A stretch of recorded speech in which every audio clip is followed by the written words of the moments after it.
What's going on, everybody? Welcome back to another edition of the Dolphins In Depth podcast. I'm Daniel Oyefusi. That's David Neal. Thanks so much for tuning in. A quick reminder, if you have not done so yet, subscribe to the Miami Herald YouTube page, share, like, comment below, all that good stuff. We want to hear what you like about the podcast, what you want us to put in the podcast, drop some questions. Week one's coming up, so we might answer some of those questions before the Dolphins' first game of the season.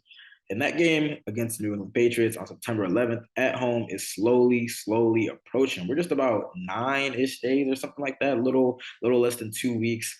The Dolphins wrapped up their preseason last Saturday with a 48-10 beatdown of the Philadelphia Eagles. It doesn't count for anything, but if you watch that game, you're a Dolphins fan, you had to feel good because the Cheetah made his debut. The Cheetah was loose in Miami. He was out there for one series. It was a productive series. He caught two passes, helped him score a touchdown en route to that big win. And then a couple days later, the Dolphins trimming their roster to 53 players, their initial 53-man roster, a lot of cuts, maybe some surprises. But there could be some fluid movement in the next couple of days with the team maybe getting some guys off waivers, signing some guys back to the 16-man practice squad. So we're going to talk about all that, but we're going to start first with the roster cuts. And like I said, not really a ton of major surprises. I mean, this was a team with a lot of talent. We knew a lot of the guys who were going to make this roster, but the Dolphins did make it official. This was a point of focus the past couple of weeks. Skylar Thompson, with the team's 7th-round pick, do enough to make the roster, and he did. General Manager Chris Grier and Mike McDaniel said it was a no-brainer to keep Thompson on the roster.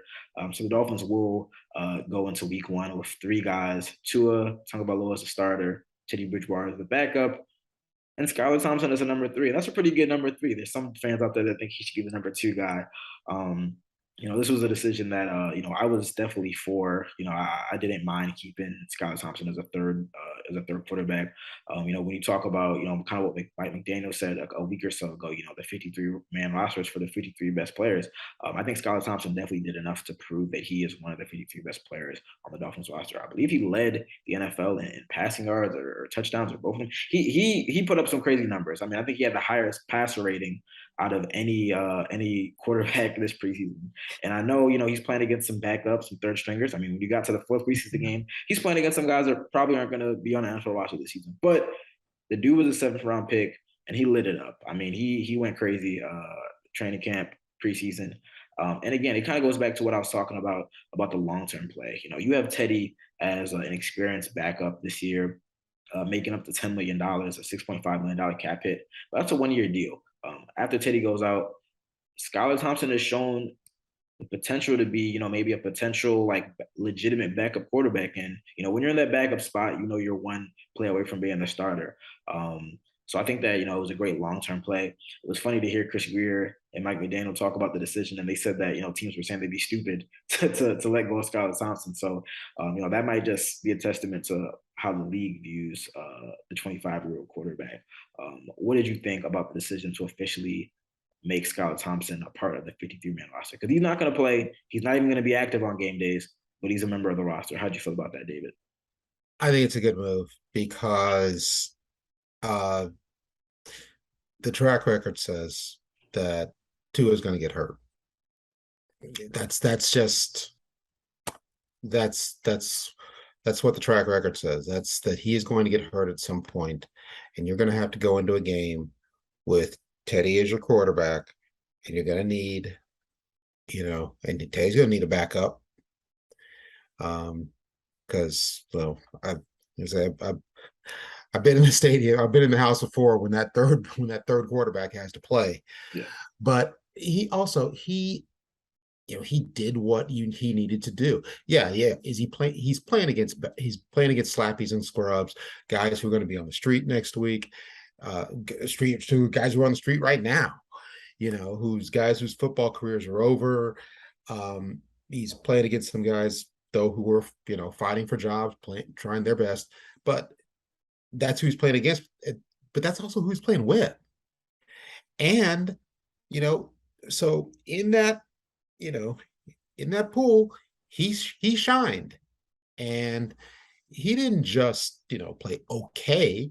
he He played very played very well. well, very well. Right. Yeah. If he plays just okay, it's like, okay, well, but He didn't look like a rookie. He did not look right. like a rookie. He played very well. He's, he balled out as and that's what he needed to do. So he he made it very hard for them to think about cutting him and think about losing him for nothing. And and he made them think, well, hey, wait a minute. Yeah, yeah, Teddy's here on a 1 year deal. Okay, what about the future? Yeah. You know, nobody's married. Nobody's married to Teddy as a backup for a long term. Clearly, nobody has been married to Teddy for as a backup for a long term. Or if they've been married, it's been them Liz Taylor marriages. So this guy could be your backup next year. It and yeah, there's just no. To me, it was kind of a no-brainer. Guy plays well enough, then you hang on to him and maybe see what you got. Yeah. And don't overthink it. Yeah. If you have room on the roster and the guy plays that well at that position, then you hang on to him and you say, okay, he's okay. Yeah, he's theoretically shouldn't see much action this season. You'd hope so. I mean, You, you'd hope not. right, right, right. If he does, there's a problem. Yeah. But uh, and not. Good golly, I know what I'm about to say. Yes, it's overstatement, but there was a certain guy who 6th round pick who didn't see a whole lot of action in 2000 Oh in New wow. England. You're evoking goat talk. No, yeah, You're but evoking the goat. right, but I'm saying this is this. New England didn't just okay. He was a 6th round pick, and he wasn't even definitively the best quarterback on his college team. So, and definitely wasn't the most raw talented quarterback on his college team. So, but they kept him on for what they showed. They saw something in him, and you know, did he get any playing time in 2000? I mean, it was Very so little. Yeah, very minimal. little. Yeah. Yeah. So, yeah, look, I'm not saying this guy's gonna be that. All I'm saying is this is a similar situation where he might not get a lot of playing time this year, but who's to say that he can't develop into somebody who's going to give you a lot of playing time down the road, or give you valuable playing time down Exactly. the road. That is the key point that I wanted to really finish this off with, because there's a lot of people who are saying, why keep a third quarterback when you can keep like a fifth linebacker or a sixth cornerback? And my retort to that is, how much is a sixth cornerback or a fifth defensive lineman really going to move the needle at the end of the day? And that's not to say that Skylar Thompson is going to move the needle in 2022, because if you're a Dolphins fan, you would hope that you wouldn't need him to move the needle. But again, the sixth cornerback end of roster guy that some people are saying should have got Skylar Thompson's spot. I mean, that could very well be somebody on the practice squad that the Dolphins can call up on Sundays. The long term play is, again, I keep on saying it, the long term play. That's what this is. This is a long term play. That's something that you don't give up. And McDaniel said it himself. He said you're gonna pass out if you hold your breath. Hold your breath, waiting for a 7th-round pick to play as well as Skylar Thompson did, because you just don't see it. Exactly. It's like at some point you got to stop looking at him. You got to stop labeling him as a 7th-round pick. You got to label him as a quarterback that played very, very well and played well enough to be on this 53-man roster. Exactly. And that, they say, you don't know when this is going to pay off. You don't know if it's going to pay off. I mean, I was joking about it in the media room today. I said, God forbid, like, Skylar Thompson somehow gets thrown into like a win and you're in situation or like a must-win game this year, and then he comes through and it's like, thank the Lord that I mean, I'm not saying it's gonna happen, but I'm like, why something like that happen? And you're like, woof. Well, where are the Dolphins be if they didn't keep Skylar Thompson on the 53? Right. You've got one quarterback. I mean, Tua's injury history. We all know that. I Mhm. mean, is he going to play 17 games? Probably not. History says there may be an injury hiccup. There may be an injury. Uh, Teddy ain't exactly been Brett Favre and Peyton Manning as far Nope, as durability. that's not true. Yeah, that's So, true. you know, you know, It's not the sometimes worst thing in the you got world. It's not right, the worst thing in the world to keep an extra right. guy just And in case. so I'm, guy played well, guy played very well. He did what he needed to do. He, he, kind of controlled the game and dominated the game. Yes, he's not playing against the best guys on the other side, but his teammates aren't exactly the I 72 mean, Dolphins. he was playing with So, twos and threes as well. So yeah, good for so Skylar Thompson. yeah. Also, shout out to the two undrafted rookies that made the roster, Tanner Connor and Kader Kohu. It's always tough as an undrafted rookie to come in and make the roster, and those guys did as well. So shout out to them. But we're gonna move on to some kind of disappointing news, a disappointing development for the Dolphins, especially the early part of the year. Cornerback Byron Jones was officially moved from the active PUP list to the reserve PUP list, which means he's going to be out for the first 4 games of the season. Jones has not participated, or he did not participate at all in training camp after undergoing March surgery on his lower leg. Mike McDaniel said that he was quote unquote hopeful. He opened training camp by saying he was hopeful that Byron Jones would be able to come back in time. He said that there's been no setbacks, they've been on track. Chris Greer echoed those sentiments on Tuesday when we spoke to him, and he said we just don't want to rush him. We're following our process. But regardless, the Dolphins are going to be without one of their starting cornerbacks for the first 4 games of the season. We have talked about this cornerback depth that's been very, very dicey, to put it kindly, in training camp. A lot of injuries, a lot of disappointments with some players. But now they officially know that they're going to be without Byron Jones for the first 4 games of the season, first month. Um, no, it's an interesting first month's slate for the Dolphins. They start off obviously with the Patriots, and they head to Baltimore to play the Ravens. Then they come back for a game against the Bills, and the Bills aren't going to have their star corner Tre'Davious White either for the first month of the year.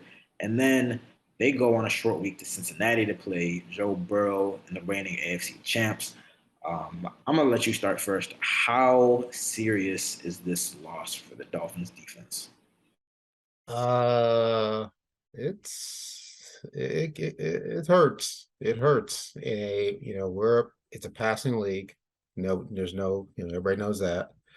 Team just out there 3rd and 2, running, They four throwing the wide. ball. They got four Yeah, wide on 3rd and 2. right, exactly. It's like, dang gone. Anybody just gotta stick a damn ball and run it back a gut and go get 2 damn yards, you know. But you need people who can cover. And the Dolphins have a tremendous shutdown corner.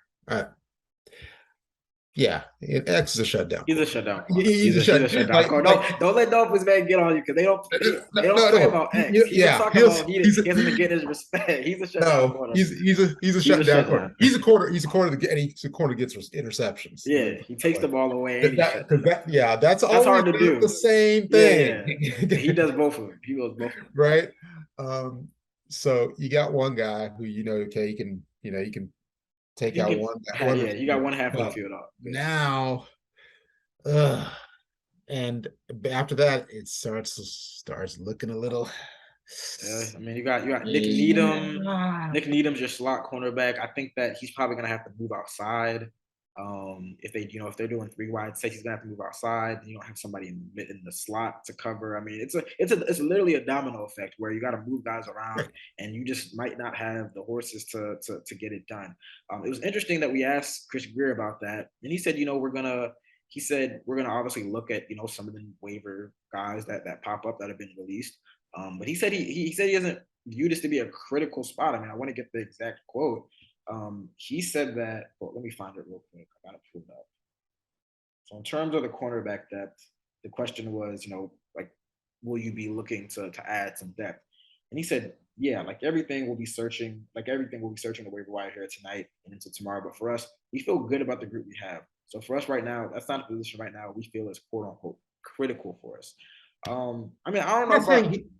I'm not saying he's Yeah. lying. Yeah, I was like, I was about to say, I'm not saying he's But lying, but it's like that Drake and Josh show episode where he's like, "You saying I'm a liar?" He's like, "I'm not saying you're a truther." Like, I mean, we I'm, just saw them a couple I'm, weeks ago. I'm saying he's taking a few liberties with honesty. Yeah, I mean, we saw them a couple weeks ago sign Mckenzie Alexander. He got hurt like Yeah. 3 days after they signed him. They had to place him on IR. I mean, they do have Kaderko, who I mentioned, the undrafted rookie from Texas A&M Commerce. I mean, he looked good in the preseason and training camp. But I think it is. I'm sure they have a lot of confidence in him. But again, it is a tough spot. Week 1, like first NFL action, you're thrown into a starting role, having to play against some top-notch quarterbacks, receivers, offenses. Um, and we've seen in training camp or in preseason. I mean, if you have a weak spot on the defense, especially in the secondary, like at cornerback, I mean, teams can find it. I mean, we saw they going to just attack it. I mean, we saw the first preseason Raiders. game. Yeah, I mean, yeah. not even just the Raiders. We saw Tampa Bay where they were going after Yeah, Noah a little bit. right, I mean, they had the Kyle Trask and Blaine Gabbert going after Noah. We saw it in the Raiders game. I mean, right. credit to Noah, he got a nice pass breakup in the Eagles game, the preseason finale. But it's different when you're facing, Joe Burrow, Josh Allen. I know the Ravens don't have the wide receivers to maybe scare the Dolphins, but I mean Lamar Jackson is a great quarterback. I mean, in my opinion, he's a great quarterback. And these NFL coaching staffs will find ways to target your weak spot. So it is. I mean, I'm gonna save the regular season predictions for next week. But I mean, that is a tough first month schedule. I That mean, I do think that they're favored to beat the Patriots for good reason with the additions they made. I think that they can kind of skate by that without Byron Jones. Week 2, they should be able to I won't say skate by the Ravens, but it's a matchup where you can kind of get by without Byron in that particular matchup. But when you play the Bills, Stephon Diggs, Gabriel Davis, you play the Bengals, Joe Burrow, uh, T. Higgins and Jamar Chase and those guys, Tyler Boyd. I mean, you got to have 2, 3, sometimes 4 cornerbacks oh, that yeah. can guard. And as good as that defense is, it's going to be tough if there's a weak spot that teams are targeting. Joe Burrow's looking at that and saying, "Oh, buffet is open." Yeah. And no, that's definitely like exactly how I see it. Is that okay? It could be worse. You could have the entire AFC West coming at you that for Yeah. those first few weeks, but um, yeah, the Patriots, Mac Jones, I okay, but He doesn't move you. I'm not. You're not moved. There are plenty of there were Tom Brady backups that I thought more of than I think of Mac Jones, but okay, Lamar Jackson. Lamar is a very good. I think he's a very good quarterback. I don't think he's that. I don't think they have the receivers Yeah. that, as you said, that will create that matchup problem. That's not the matchup. That's the real problem defensively with It's those facing it's those Buffalo. it's those week 3 and week 4 matchups where you start to play Yeah, those two. some Were, real passing offenses. yeah, and you got guys who are really on seem to be really in the groove. They're finding they're right. They're really into their NFL groove now. Josh Allen's improved so much since his first year or two, and Joe Burrow is yeah, he's he was a good pick. He was a good pick for them. Uh, that last year at LSU wasn't an accident. Um, so yeah, that's going to be a problem. But again, okay, so let's just say 2-2 out of the chute. After 4 games, if It that, wouldn't it, it wouldn't be the worst thing in the world because I yeah, do would think, you and would we're you not think gonna. Go ahead. would or is it? I mean, would if Byron Jones is playing, do you think it winds up any different? I think that week 3. See, I don't want to get too much into my season predictions yet because we got the special section coming out in about a week. We had all those stories come out, so I don't want to spoil it too much. But I did have to make a change. I mean, I made my season predictions. I turned them. I think we had a deadline of August 25th. I Yeah. turned in my stories then, and I accounted for Byron Jones being in the starting lineup week 1. I should have known because there's no way that he can get ready for week 1 in 2 weeks. I should have known better, but that's shame on me. That was a faux pas by me. I had to make a change to week 3. I had them beating the Bills with Byron Jones in the lineup. That is no longer the case, and I unfortunately had to make a change. Yeah, I know Dolphins fans aren't going to be happy with me about that, but I think Byron Jones is that important to this defense. Yeah, I mean, and it's the not so much like it is Byron Jones, but it's also what's the drop off to the next one. Exactly. And that's where you start getting into trouble. And but we said on the very first one of these we did a couple weeks ago when they were talking about, oh, he's gonna be okay. Yeah, we were like, he's gonna be okay. I don't know. No, you just signed Mckenzie Alexander. You don't think he's gonna be okay. Yeah. Don't sit there and tell us his story. And now they put him on the teams won't sometimes tell you the truth, but they'll show you the truth. They'll show you the truth. By their actions. It's like, exactly. Don't listen to what they say, listen to what they do. Exactly. When they signed Mckenzie Alexander, that told you everything you needed to know. Exactly. And then, that didn't work out, but they did that, so you knew that what they were thinking. So, yeah. But so they go forward, We'll see how they manage. Hey, it's not like I mean, the Dolphins might, maybe they can win some shootouts. Who knows? I mean, that's the hope. That's the hope with this offense that you have now. I mean, the defense has been really carrying the load for the past few years, especially last year. So that's the hope that maybe, the defense is not the whole opposing offenses to 16. You can win some 34 to 31 games. So we'll see how they fare without Byron Jones. We're going to take a short break. When we come back on the other side of things, we're going to wrap up our preseason talk. Dolphins fans finally got what they were waiting for. They got to saw Tyreek Hill and at number 10, all that speed. It was a little bit, but they saw a lot of it. We're going to talk about that and what we thought about that debut on the other side of things. So stay locked with us. What's going on, everybody? Still here with David Neal on the Dolphins In Depth podcast, talking all things Dolphins. And David, we gotta talk about that preseason finale. There was a lot of kind of confusion. Didn't know if Tua was gonna play. We had stomach bug gates. A bunch of guys getting sick, so they had to cancel their last practice with the Eagles. So we weren't sure who was gonna play. But we get there Saturday night. The first team offense comes out there. And we not only see Tua Tagovailoa, but we see Tyreek Hill. And I'm telling you, we're in the press box and we're talking about, what we all knew what was going to happen that first play. You knew it. I knew it. Anybody watching that game knew what they were going to do. Tua dropped back. He scanned the field, and he threw it deep to Tyreek Hill. And Tyreek Hill caught that joint. There was no way. There was no other way they were going to start that game. Oh, yeah. 51 yards down the field. Then he comes right back next play, catches a 13-yarder. 2 plays later, the Dolphins are in the end zone. That was it for Tyreek Hill. But, talk about a debut. I think it was 3 plays, 2 catches, 64 yards, and hopes to get a touchdown. It was just one drive. It was against the Eagles' backup guys. They rested just about all their starters. But what did you think about that Tua to Tyreek connection? And did that leave you a little more encouraged about, that tandem for the 2022 season? A little bit. No, a little bit because it was the Eagle scrubs, and but it was. But real quick, if you watch that play, they had a cornerback up close playing press man coverage, and they had a safety deep. And he ran by both of them. And I was like, I don't care. Tua was like, I'm gonna just throw that joint regardless. Well, yeah, because they were either saying, okay, Tyreek will give you, 2 possessions at the most. You have a great first possession, and and then we're gonna cut it. We'll cut that short. Yeah. And Tua probably went to, or Tyreek probably went to Tua.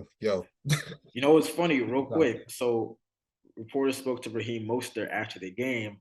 And they were asking him about that play, and they said Tua went up to some of the guys, and he was like, should I just throw it deep on the first play? And they were like, bro, it's preseason. Just let that joint go. So he was throwing to him regardless. Of He was throwing to course. him regardless. Of course. And no, it was what I'm sure the players, and I'm sure Tua and Tyreek themselves wanted to do something, and something spectacular, and do they wanted to bring what's been in practice. They wanted to say, okay, let's bring it to even a preseason game. Yeah. Even a preseason game against whoever the Eagles are throwing out there. Let's do this. And because most players are, not all, shockingly enough, but most players, they're fans too. And they can have that little excitement. They can get that excitement too. And like, yeah, let's do this. And so now this, I like the fact they did it. I like the fact that they just threw the thing deep, and it's like, okay, look, this is what we're doing. Yeah. We're coming out here, and you're doing it in front of your home fans. Look, this is an entertainment business. You can, and they're aware of it. The Dolphins are aware of it. The players, the coaches, they're aware of it. Yeah. Oh yeah, and so boom, you hit that second one, and then that gives you, I'm sure that creates an aura of confidence. Yep. Not just, it creates an aura of confidence pretty much in the whole stadium, but also, among your team, among your offense. With any doubts that Tua and Tyreek might have had, if they had any, they're like, okay, well, okay, yeah, we can bring this to the game, and I'm sure nobody needs to tell them, no, it's not going to be that easy against. Yeah, I don't know if we're going to see 51-yarders every single week, but hey, but you it's know what? Possible. I think that right. The fact that you were like, oh, we can do this. I mean, we went like a half season last year just waiting for the Dolphins to have a big play. I mean, I remember writing every week like, when are the Dolphins going to get big plays? When are they going to get big plays? Right. First play with Tyreek Hill, they get it done. I mean, it was important to be like, all right, we can do this. Right, and it reminds everybody, hey, this guy, he's wearing a different uniform, but he can still run past you, and so you need to deal with him. Yeah, and yeah, I think I said it was very exciting. It's great to see. Very exciting for the fans in the house. Let me tell you what, if you deserve that if you go to a third preseason game. Yeah, I was gonna say if you show up at a third preseason game when it's entirely possible that you could be watching a second, third, and fourth stringers. Right. Nobody. And you go out there and you put up with all the junk you got to put up to go to the football game these days, and you see that was a really nice present. You got your money's worth. You got your money's worth in the first. You're like, baby. I mean, I don't think Dolphins fans have left the last preseason game that happy in I don't know when. I mean, really. So that was it was cool on that front too. So yeah, you can see that Tua can hit him.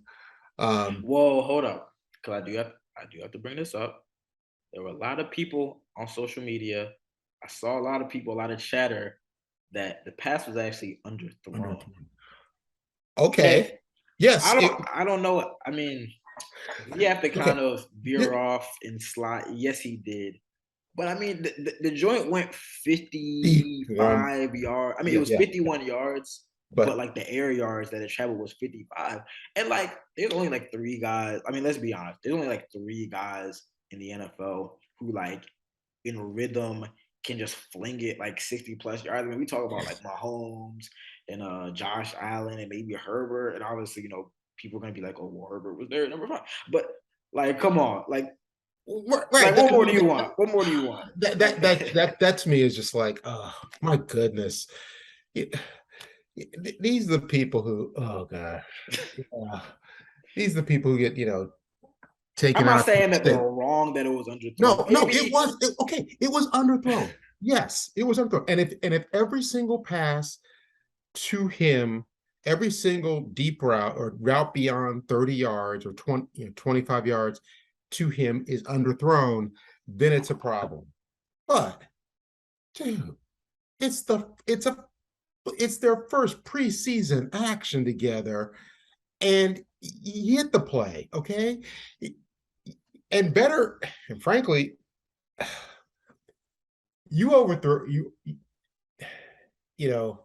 okay, you underthrow the ball, you don't give your receiver a chance to catch it, you overthrow him, but also you give him a chance to Kind of run out under it. PI. Yeah. But I just think, what really? You're complaining because he didn't hit his brand new wide receiver in stride in their first non-practice action together? Really? Oh my goodness. Good golly. These are I don't want these people eating in my house. I mean, they They're would gonna be complaining about the salt, complaining about the complain about the cutlery. steak and complain about the shrimp and pasta and complain about the blackening and complain about the sasson complete. I mean, no, Sometimes you just got just can't be miserable all the time. You gotta. I It was know. fun. Just Like enjoy it, right?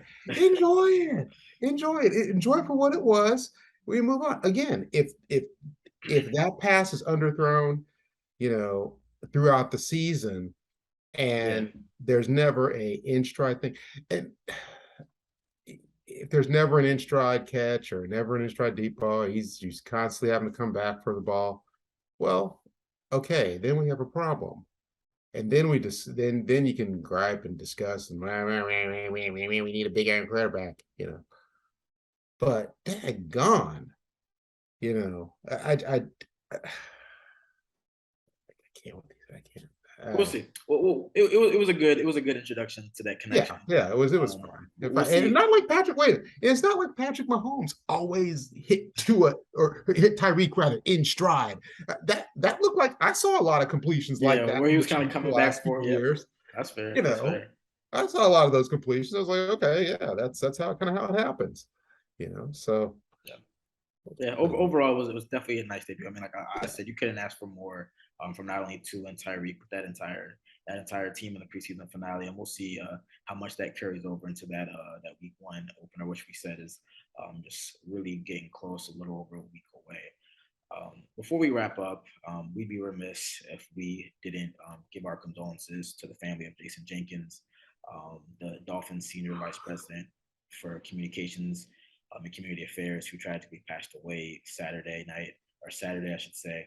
Um, just as the news kind of trickled out Saturday, I was in the press box with my other fellow reporters, and it was really hard to focus on football that day. Obviously, you have a job to do in a game to cover, but that was in the back of my mind. I know that was in the back of everyone's minds in the press box. I've only been here a year, but kind of echoing Mike McDaniel's comments at post game, you quickly see how big part of the community Jason Jenkins was.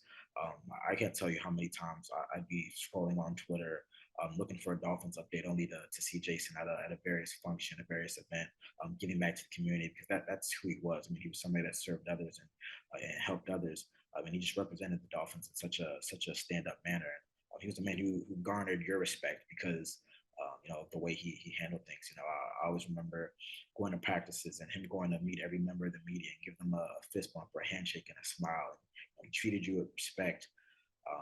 So again, I know it's something that we're all mourning. Not just his family, but his extended family. With the Dolphins, with the South Florida community, the members of the beat. It's something that it's just very tough to grasp.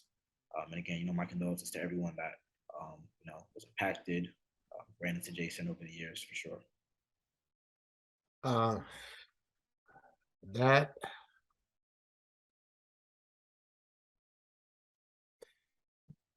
Jason, I was covering the team when he came to the Dolphins from the 49ers. And yeah, I think think he was just about to get married, is getting married, and then I think he had one kid with another on the way when I left the beat.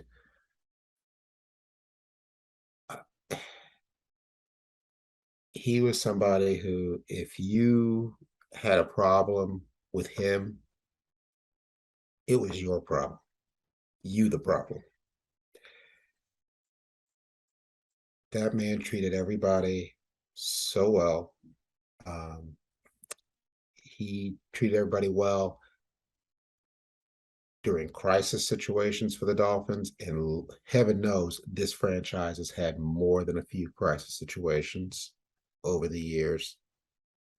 On a day-to-day basis, when we dealt with him, when he was more, when he came, he was kind of second in command as far as media relations. Harvey Green was the head of media relations, and Jason was under him.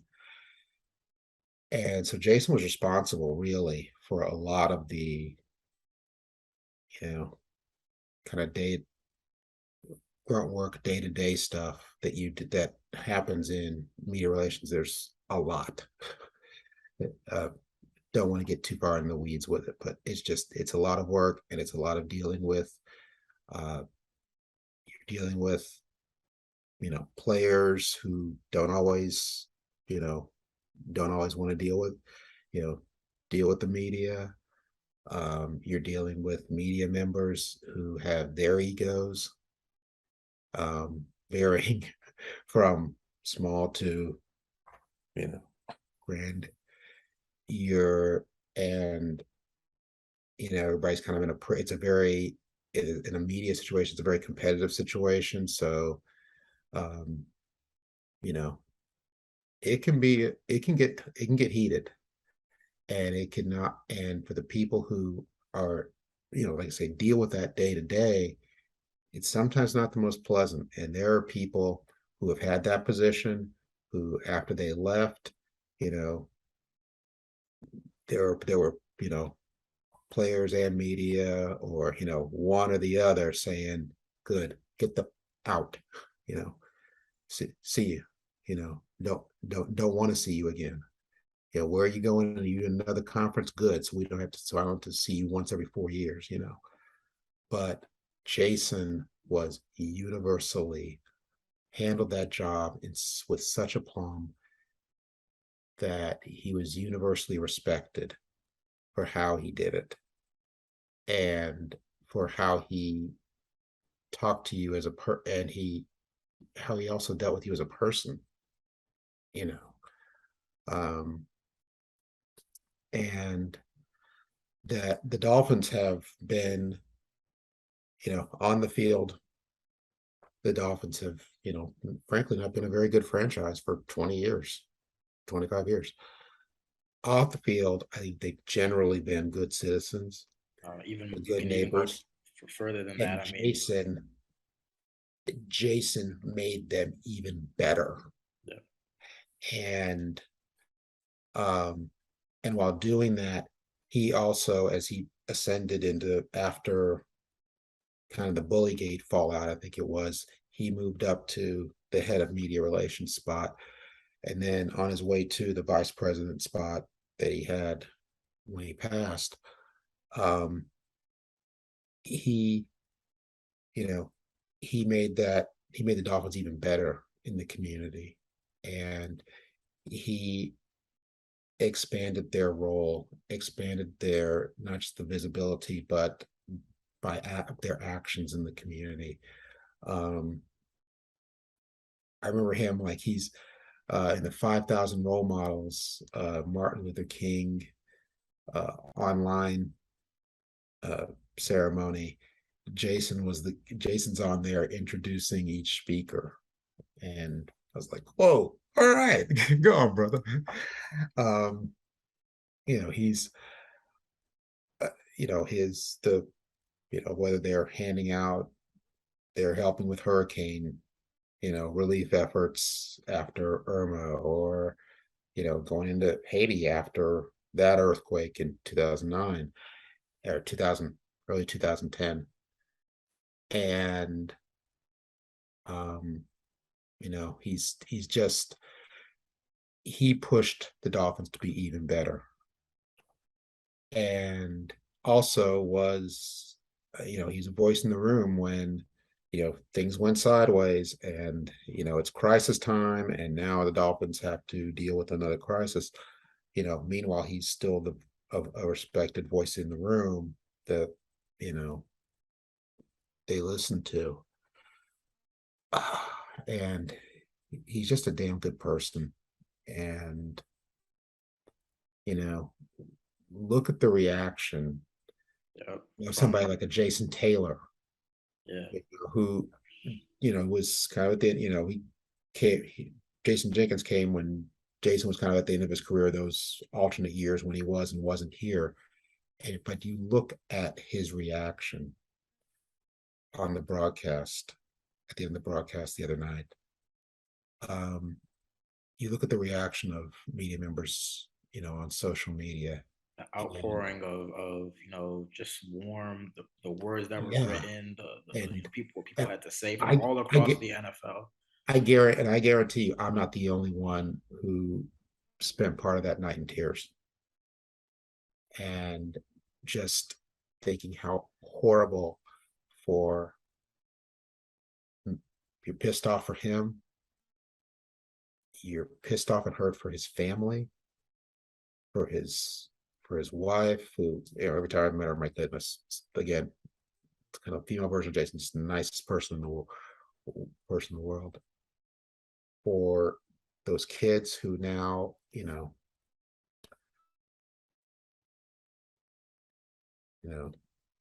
without a father, um, and you know, and then the Dolphins will obviously they'll go on and do whatever they do, and do whatever they do, but they will not. It won't be the same. They won't be the same for a little while, because you don't just they'll fill the position and everything, but it won't be the same. And this is this is seriously one of those that, if you're, I don't know, whatever people's spiritual beliefs are and everything, this is one of those you go, this one test your faith. This is one you go, whoa, hold on, really? Come on now. Uh, why? How? Yeah. This isn't right. So, yeah. Yeah, it's just tough all around. And again, it's something that we're still, kind of grieving and kind of grappling around. I know a lot of people are. So again, just condolences to his family, the whole Miami Dolphins organization, everyone else in the South Florida community that, was impacted by him. Um, that brings us to the end of another Dolphins in Depth podcast. Again, I want to thank everyone for tuning in. We'll be back next week to start previewing week one, the start of the NFL season, and give some predictions. But until then, you guys take care. See ya.